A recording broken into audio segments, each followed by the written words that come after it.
नमस्कार मित्रों, आज हम लोग करने वाले हैं साइंस का एमसीक्यू। ठीक है, जो कि हम लोगों ने इसके बारे में भी पढ़ लिया था और आज है बारी इसके एमसीक्यूज़ की। देखिए, सबसे पहला जो प्रश्न है वो है न्यूटन गति का जो पहला नियम है वो जाना जाता है किसके लिए? जड़ता के लिए। ठीक है, जड़ता का नियम है जिसको लॉ ऑफ एंटीरिया भी बोलते हैं। देखिए, न्यूटन के गति के प्रथम नियम को जड़त्व का नियम भी कहा जाता है, जिसके अनुसार प्रत्येक पिंड तब तक अपनी विरामावस्था अथवा सरल रेखा में एक समान गति की अवस्था में रहता है जब तक कोई बाहरी बल उसे अन्यथा व्यवहार के लिए विवश नहीं करता। प्रश्न नंबर 2 कहता है कि साधारण जो यंत्र है वो किसी व्यक्ति की सहायता करता है। साधारण यंत्र कैसे करता है? इसका सही विकल्प क्या हो जाएगा? वो विकल्प है बी मतलब कम बल का प्रयोग करके भी उतना ही मात्रा में काम करने में। एक्सप्लेनेशन देखते हैं कि देखिए, साधारण जो यंत्र है वो किसी व्यक्ति द्वारा कम बल प्रयोग करके भी उतने ही मात्रा में काम करने में सहायता करते हैं। प्रश्न नंबर 3 आता है कि एक व्यक्ति एक संवेदनशील तराजू पर खड़ा है। ठीक है, बहुत सेंसिटिविटी नहीं होते तराजू, आपको पता होगा, बहुत ही माइनर से माइनर जो वेट होते हैं उसको भी कैलकुलेट कर लेते हैं। तो ये है सेंसिटिविटी, तराजू पे खड़ा है। यदि वह उसमें गहरी सांस लेता है, अंदर सांस लेता है, तो क्या होगा? तराजू पे क्या इफेक्ट पड़ेगा? घटेगी, बढ़ेगी रीडिंग उसकी? कम प्रभाव पे कोई प्रभाव नहीं पड़ेगा। पहले बढ़ेगी या घटेगी या गुरुत्वीय वायुमंडलीय दबाव पर निर्भर करेगा। तो इसके ऊपर किसी भी प्रकार का असर होगा कि नहीं? तो ये देखिए, बढ़ेगी। अगर वो सांस लेता है अंदर की तरफ तो उसकी जो रीडिंग है, सेंसिटिविटी जो तराजू पे खड़ा उसकी रीडिंग बढ़ेगी ही बढ़ेगी। अब आते हैं, देखिए, व्यक्ति के गहरी सांस लेने में तराजू की रीडिंग बढ़ेगी, अर्थात तराजू द्वारा व्यक्ति का वजन अधिक दर्शाया जाएगा। 1 लीटर वायु 1.225 ग्राम वजनी होती है, अतः 1 लीटर वायु अंदर खींचने पर व्यक्ति का जो वजन है वो 1.225 ग्राम बढ़ जाएगा। हालांकि व्यक्ति के घनत्व में कमी दर्ज होगी ही होगी, घनत्व में कमी होगी, लेकिन 1 लीटर वायु में लगभग 1.225 ग्राम वजन होती है उसकी वायु की। ठीक है, लेकिन घनत्व में कमी हो जाएगी। सांस गहरी लेने पर क्या होगा? उसकी जो वेट है वो बढ़ जाएगा, क्योंकि 1 लीटर जो हवा है यदि उसने ली है तो उसमें जब इतना होता तो अगर उसने कुछ भी ml अगर उसने ली होगी हवा, तो उसमें उसकी का ग्राम प्रतिशत हम निकाल सकते हैं। वॉशिंग मशीन का जो काम है वो किस सिद्धांत पे काम करता है? वो करता है अपकेंद्रण के ऊपर काम करता है। देखिए, क्या होता है इसको समझते हैं। वह प्रतिक्रिया बल जो परिमाण में अभिकेंद्री बल के बराबर होता है, परंतु जिसकी दिशा अभिकेंद्री बल के विपरीत अर्थात केंद्र से बाहर की ओर होती है, अपकेंद्री बल कहलाता है, जिसको हम लोग इंग्लिश में सेंट्रीफ्यूगल बोलते हैं। ठीक है, अब देखिए, इसको अपकेंद्री बल बोलते हैं। ठीक है, कपड़ा साफ करने की जो मशीन है, दूध से मक्खन निकालने की मशीन है, आदि अपकेंद्री बल के सिद्धांत पे ही काम करती है। बात करते हैं, प्रश्न नंबर 5 है कि प्रक्षालन मशीन की कार्य प्रणाली का सिद्धांत है। तो प्रक्षालन मशीन की कार्य प्रणाली का सिद्धांत है अपकेंद्रीकरण। ठीक है, आप देखेंगे 6 नंबर का प्रश्न है कि निम्नलिखित में से कौन सी सदिश राशि वेक्टर नहीं है? मैंने आपसे क्या कहा था? सदिश राशियाँ जो भी होंगी उसमें वा, बा और आधा सा, इन सब का ही वर्णन होगा। जैसे विस्थापन, वेग, बल, ये सब क्या है? सदिश राशियाँ हैं। आयतन सदिश राशि नहीं है, इसका मतलब अदिश राशि है। देखिए, वे राशियाँ जिनको व्यक्त करने के लिए दिशा एवं परिमाण दोनों की आवश्यकता होती है सदिश राशियाँ कहलाती हैं। जिन राशियों को व्यक्त करने के लिए देखेंगे आपकी केवल परिमाण की आवश्यकता होती है, दिशा की नहीं होती है, तो उन्हें क्या कहते हैं हम लोग? उन्हें कहते हैं हम लोग अदिश राशियाँ। जैसे बल, वेग, विस्थापन, त्वरण, संवेग, आवेग आदि, ये सब क्या है? अदिश राशियाँ हैं, जबकि जो आयतन है वो आपका सदिश राशि के अंतर्गत आता है। प्रश्न नंबर 7 में आते हैं, निम्नलिखित में से कौन सा एक सदिश राशि है? अभी मैंने आपको बताया था सदिश राशि वो होंगी जिसमें क्या आधा बा हो, आधा ता हो, इस टाइप की चीज़ें हो। तो क्या है? संवेग आपका क्या है? सदिश राशि के बारे में बताता है। आगे देखेंगे 8वें नंबर प्रश्न में, निम्नलिखित में से कौन सी एक सदिश राशि है? तो सदिश राशि कौन सी हो जाएगी? अभी मैंने बताया आधा सा हो, वा हो, बा हो, ये सदिश राशि है। बाकी की बाकी सब क्या है? अदिश राशियाँ हैं। ये बात ध्यान रखने वाली बात है। प्रश्न नंबर आते हैं 9 की तरफ। कहा गया कि देखिए, पदार्थ के संवेग का मतलब आपको पता ही है, संवेग को लिखते हैं p बराबर होता है m × v, तो यही होता है ना।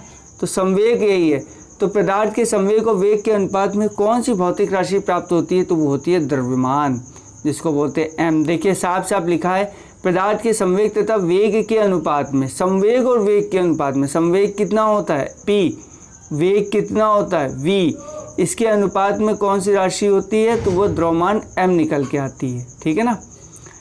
देखिए किसी वस्तु के द्रव्यमान तथा वेग के गुणनफल को वस्तु का संवेग कहते हैं। संवेग बराबर द्रव्यमान गुणा वेग होता है, इसलिए जो द्रव्यमान बराबर संवेग बटे वेग होगा। प्रश्न नंबर आते हैं 10। बल जो देखिए जो गुणनफल है ये होता है आपका द्रव्यमान गुणे त्वरण के लिए, तो इसका हो गया द्रव्यमान m इंटू हो गया v।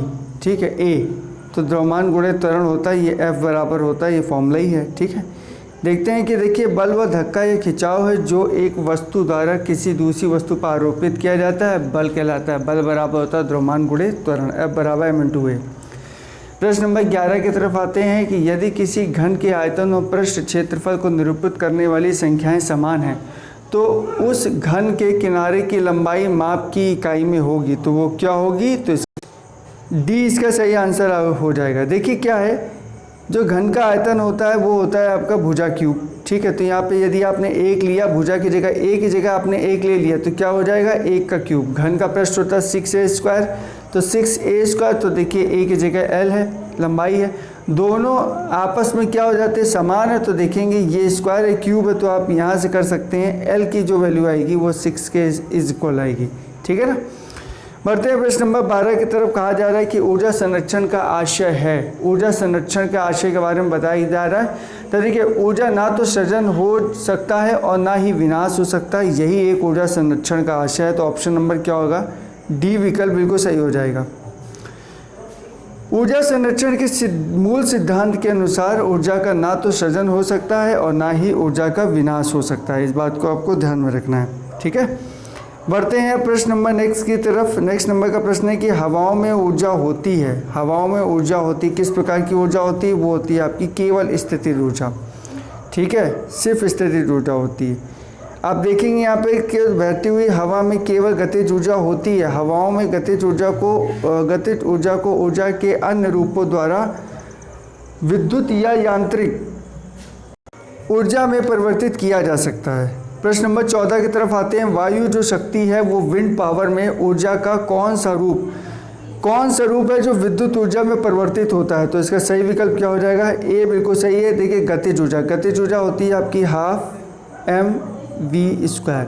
ठीक है, ये गतिज ऊर्जा होती है। और किसमें? वायु शक्ति, विंड पावर में ऊर्जा का कौन सा रूप होता है? तो देखिए वायु बहती है, तो इसलिए ऊर्जा भी क्या होती है? बहती है। तो ये हो गया आपका गतिज ऊर्जा, ऑप्शन नंबर ए।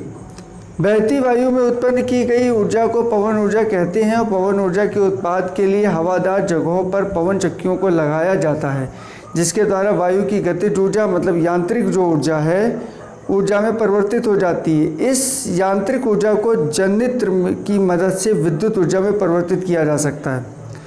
प्रश्न नंबर आते हैं 15 की तरफ कि एक ट्रेन जैसे ही चलना आरंभ करती है उसमें बैठे हुए यात्री का सिर पीछे की ओर झुक जाता है। इसका क्या कारण है? इसका कारण है सिर्फ और सिर्फ स्थिरता का जड़त्व। ठीक है, यात्री जो ट्रेन के एकाएक चल देने से पीछे की ओर गिर जाती है, जिसका कारण यह है कि यात्री के शरीर का निचला हिस्सा जो गाड़ी के संपर्क में है, यह हिस्सा गाड़ी के साथ साथ चलने लगता है, परंतु ऊपरी हिस्सा जो है वो स्थिरता के जड़त्व के कारण विरामावस्था में ही रहने का प्रयत्न करता है। अतः जो यात्री के शरीर का जो ऊपरी हिस्सा पीछे की ओर झुक जाता है। क्वेश्चन नंबर आते हैं 16, जो कि बहुत ही बेहतरीन क्वेश्चन है। कहा गया है कि एक कथन है कि एक पूर्णतः घर्षण पृष्ठ कंप्लीटली फ्रैक्शनलेस जो सरफेस है, एक व्यक्ति सीटी बजाने से अपने को गति में ला सकता है। उसका रीज़न दिया गया है कि यदि किसी तंत्र का पर कोई बल क्रियाशील नहीं है तो उसका संवेग h परिवर्तन नहीं हो सकता है। ठीक है, आगे देखेंगे आपके आगे कूट है, एक और आर दोनों सही है। आर ए का सही स्पष्टीकरण करता है, बी है, ये आपके सामने सी है। तो देखिए इसका जो सही आंसर हो जाएगा वो ए गलत है, आर सही है। ऑप्शन नंबर डी इसका राइट आंसर हो जाएगा। UIS में पूछा गया है, प्रीलिम्स में। आगे बढ़ते हैं। देखिए, जो संघर्षहीन पृष्ठ पर कोई भी व्यक्ति गति नहीं कर सकता, क्योंकि किसी भी प्रकार की गति के लिए संघर्ष आवश्यक है। हालांकि पूर्णतः घर्षण रहित सतह पर कोई व्यक्ति सीटी बजाकर अपने को गति में ला सकता है। सीटी बजाने के लिए व्यक्ति एक ही दिशा में हवा छोड़ेगा, जिसके परिणाम स्वरूप विपरीत दिशा में वह गति करने लगेगा। कारणार्थ में जो संवेग है, अभी हम लोगों ने संवेग बात करी थी, क्या होता है, P बराबर m2, V होता है m है, ठीक है ना। तो जो संवेग संरक्षण के सिद्धांत का उल्लेख करते हैं, जो कि पूरी तरीके से सत्य है।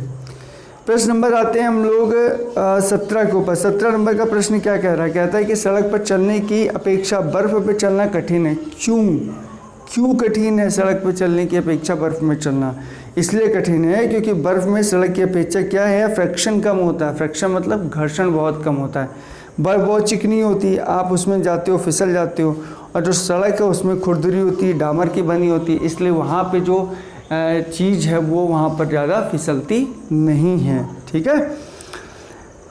सड़क पर चलने में हमें आसानी इसलिए होती है क्योंकि पृथ्वी पर उसकी सतह खुरदरी होने के कारण घर्षण बल उत्पन्न होता है, और उसकी सतह खुरदरी होने के कारण ही हम उस पर पैर टिकाकर पृथ्वी को पीछे ढकेलते हैं और न्यूटन के तृतीय नियम के अनुसार हमें आगे बढ़ जाते हैं।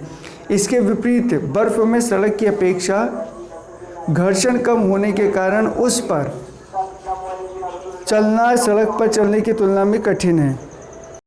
देखिए, प्रश्न नंबर 18 की तरफ आते हैं कि निम्न कथन पर तथा उससे निकाले गए निष्कर्ष पर विचार करिए तथा बताइए कि कौन सा निष्कर्ष सही है। कथन है और इसके बारे में डिस्कस है कि भरी हुई गाड़ी को चलाने में उसे चलायमान रखने के लिए आवश्यक ताकत से अपेक्षाकृत अधिक ताकत से धक्का देना पड़ता है। इसका निष्कर्ष इन्होंने ये बताया है कि किसी भी चलायमान वस्तु का जो भार होता है वो कम होता है। प्रारंभ में पहिए फिसलने लगते हैं। सी वाले में बोला है कि एक बार गाड़ी चल पड़ने के बाद घर्षण होता है। तो इसका सही विकल्प क्या है, एक बार गाड़ी अगर चल दी तो उसमें फ्रैक्शन हो जाता है, जिसकी वजह से वो चल देती है। जो भरी हुई गाड़ी को चलाने में उसे चलायमान रखने के लिए आवश्यक बल से अपेक्षाकृत अधिक बल लगाना पड़ता है, क्योंकि एक बार गाड़ी चल देने के बाद घर्षण क्या होता है, उसका कम हो जाता है। प्रश्न नंबर बढ़ते हैं 19 की तरफ। देखिए, बहुत अच्छा प्रश्न है कि एक मनुष्य स्थिर नाव में 5 मीटर प्रति सेकंड की चाल से कूदा और 9.5 मीटर पर सेकंड की चाल से खिसकती है। बताइए कि नाव का द्रव्यमान मनुष्य के द्रव्यमान का कितना गुना है। देखिए, ये एक न्यूमेरिकल है। इस न्यूमेरिकल को सॉल्व करने के लिए थोड़ा सा हम लोगों को कैलकुलेशन करनी पड़ेगी। देखिए, जो व्यक्ति का द्रव्यमान है, यदि आप इसको m मान लें, ठीक है, और जो नाव है उसका द्रव्यमान यदि आपने n मान लिया, तो हम ये देखेंगे कि m और n को जब साथ में चलने के लिए कुछ ना कुछ संवेग लगेगा, वो संवेग हो जाएगा पूरी तरीके से 0। व्यक्ति के कूदने के उपरांत दोनों का जो संवेग है, संवेग क्या होता है, P बराबर m/v। तो ये होगा आपका m/5 माइनस n/0.5। तो बस यही संवेग संरक्षण का नियम है, आपने इस फॉर्मूले पर रखा और आपका आंसर आ जाएगा 10। तो सही विकल्प इसका क्या हो जाएगा, राइट आंसर देखिए आपका हो जाएगा 10। D will be a right answer हो जाएगा। हालांकि यहाँ पे सॉल्व कर पाना इतना संभव नहीं है, लेकिन फिर भी मैंने आपको एक औरली बता दिया। प्रश्न नंबर आते 20 में एक ट्रक, एक कार और एक मोटरसाइकिल। ध्यान रखिएगा, ट्रक, कार और मोटरसाइकिल की जो गतिज ऊर्जा है वो समान है। गतिज ऊर्जा समान है मतलब mgh समान है, समझ रहे हैं। गतिज ऊर्जा जो होती है और स्थितिज ऊर्जा, माफ़ कीजिएगा, गतिज ऊर्जा समान है मतलब हाफ mv² है, ठीक है ना। स्थितिज ऊर्जा होती है mgh। समान है तथा एक समान अवरोधक बनाए जाएं और वो अवरोधक हो x, y और z दूरी पे रुकें। तो आपको ये बताना है कि कैसे इसको क्या डिफाइन किया जाएगा। तो देखिए, जब समान अवरोधक है, समान उसकी गतिज ऊर्जा है, तो सब कुछ समान ही होने वाली है। तो सी विकल्प इसका राइट आंसर हो जाएगा। यदि किसी वस्तु की गतिज ऊर्जा समान है और उन पर समान अवरोधक बल लगाए जाएं तो वे समान दूरी पर ही रुकेंगी। अतः x, y और z आपस में क्या है, बराबर है। दो समान द्रव्यमान की वस्तुओं की गतिज ऊर्जा का अनुपात 4 और 9 के अनुपात में हो तो उनका वेग कितना होगा, 4 और 9 के अनुपात में है। देखिए, दो समान द्रव्यमान, ठीक है, कि गतिज ऊर्जा आपको पता है हाफ mv² होती है। हाफ हो गया, m हो गया, v² हो गया। यहाँ पे m1 कर लीजिए, यहाँ पर आप m2 कर लीजिए, यहाँ पे v2 कर लीजिए। अब क्योंकि 1/2 नीचे भी रहेगा, और ये इन्होंने दिया है कि गतिज ऊर्जा का अनुपात दिया 4/9, ठीक है। तो ये m1 और m2 क्या है, द्रव्यमान भी समान है, तो हम लोग m बराबर m रख सकते हैं। तो इस m की जगह ये भी m कटेगा, जब ये स्क्वायर है ये स्क्वायर, तो ये जब स्क्वायर हटेगा तो इसके ऊपर रूट लगेगा, तो ये बनेगा 2/3 मतलब 2:3। ऑप्शन विल बी आपका B option is a right answer हो जाएगा। समझ गए होंगे, B is a right answer हो जाएगा। सेम देखिए यहाँ पे भी ऐसे ही किया हुआ है, बस थोड़ा सा आपको दिमाग लगाना है, हल्का सा दिमाग, बस और कुछ नहीं। 22 नंबर में आते हैं कि एक व्यक्ति कार में जो विराम में बैठा है, सड़क से कार के चारों पहियों में से प्रत्येक पर प्रतिक्रिया आर है, तब जब कार सीधी समतल स्थल पर चलेगी तो अग्र पहियों में प्रत्येक पर प्रतिक्रिया में क्या परिवर्तन आएगा। तो देखिए इसका जो आंसर होगा वो बी इसका राइट आंसर हो जाएगा, ठीक है, बी इज़ राइट आंसर हो जाएगा। देखते हैं, देखिए यदि वस्तु में गति घर्षण या डायनेमिक फ्रिक्शंस अवलंब प्रतिक्रिया के समानुपातिक है तथा स्थैतिक घर्षण है जिसको हम लोग स्टैटिक से फ्रिक्शन से कम होता है, ठीक है ना। क्वेश्चन नंबर 23 बोलता है कि तेल से अंशतः भरा हुआ तेल का एक टैंकर समतल सड़क पर आगे की ओर एक समान त्वरण से जा रहा है, तेल का मुक्त पृष्ठ क्या होता है। तो देखिए अगर वो तेल से अंशतः मतलब थोड़ा भरा हुआ जो तेल का एक टैंकर है जो समतल सड़क पर आगे की ओर जा रहा है, तो एक समान त्वरण से जा रहा है, तो तेल का मुक्त जो पृष्ठ है वो क्या होगा। तो सही विकल्प हो जाएगा, कैसा बनेगा, देखिए क्षैतिज से तथा एक प्रकार आनत होगा जो पिछले सिरे पर अधिक गहराई पर होगा, ठीक है ना। तो ये एक वे बनेगा। समतल सड़क पर एक समान त्वरण से गति करने के कारण टैंकर में उपस्थित तेल का जो मुक्त पृष्ठ क्षैतिज से इस प्रकार आनत होगा कि पिछले सिरे पर अधिक गहराई होगी। 24 नंबर का प्रश्न देखते हैं, इसमें कहा गया कि देखिए विचार करना है आपको, एक जो दो तीक्ष्ण वृत्ताकार पथ पर तीव्र गति से जाता हुआ 4 पहियों वाला एक वाहन है। अब आपको बताना है किन कंडीशन से क्या क्या होगा। बाहरी पहियों पर उल्टेगा, मान लीजिए 4 पहिए है और घुमावदार एक है, तो 4 पहिए है वाला वाहन कहाँ, अगर उसको पलटना है, ये पूरी संभावना है कि उसको पलटना है, तो कैसे पलटेगा। बाहरी पहिए पे उल्टेगा, अंदर के पहिए पे उल्टेगा, बाहर की तरफ फिसलेगा, अंदर की तरफ फिसलेगा, तो सही आंसर हो जाएगा आपका अंदर की तरफ, अंदर के पहियों पर उल्टेगा और बाहर की तरफ फिसलेगा। तो ऑप्शन नंबर 2 और 3 बिल्कुल राइट आंसर है। देखिए जो tan थीटा है वो प्रोपोर्शनल टू होता है v²/rg के, और थीटा होता है विलंबन से झुकाव, r होता है वृत्ताकार पथ की त्रिज्या, v होता है गाड़ी का वेग। यदि कोई गाड़ी है जो वांछित चाल के सापेक्षित तेज चल रही है तो वह मोड़ पर बाहर की ओर फिसलने लगती है, परंतु जब घर्षण बल भीतर की ओर लग कर अतिरिक्त अभिकेंद्री बल प्रदान कर देता है। अब आते हैं त्वरण। अब पूछा गया त्वरण क्या है, त्वरण ज्ञात करने का सही फॉर्मूला क्या। देखिए त्वरण होता है एक्सेलरेशन, सबसे पहले समझ लीजिए। तो एक्सेलरेशन को पता करने का होता है कि v - u/t, तो ऑप्शन नंबर ए बिल्कुल सही है, क्योंकि प्रारंभिक वेग ये है, अंतिम वेग, प्रारंभिक वेग और अंतिम वेग का अंतर बटे t, ये होता है आपका a, और इसकी यूनिट होती है मीटर पर सेकंड स्क्वायर। ये बात ध्यान रखना है आपको, ठीक है भैया। देखिए v = u + at से अगर आप देखेंगे तो, और at बराबर अगर आप देखेंगे तो आप अगर at को इधर ले आएंगे तो होगा v - u, और a बराबर हो जाएगा v - u/t, जहाँ पर v आपका देखिए कण का अंतिम वेग है जो मैंने अभी आपको बताया, u प्रारंभिक वेग है, a त्वरण है और t क्या है आपका टाइम है। अब देखिए नेक्स्ट चैप्टर जो है हम लोगों का गुरुत्व के अधीन है, तो हम लोगों ने इस चैप्टर के पूरे MCQs कर दिए हैं। नेक्स्ट जो चैप्टर है गुरुत्व के अधीन है वाला चैप्टर करेंगे। इससे पहले चैनल को सब्सक्राइब, लाइक, शेयर कर दीजिएगा, और टेलीग्राम को इतनी तेज़ दबाइएगा कि बटनवा टूट जाए। तो आज के लिए इतना ही, नेक्स्ट वीडियो में चल मिलते हैं। Thanks a lot.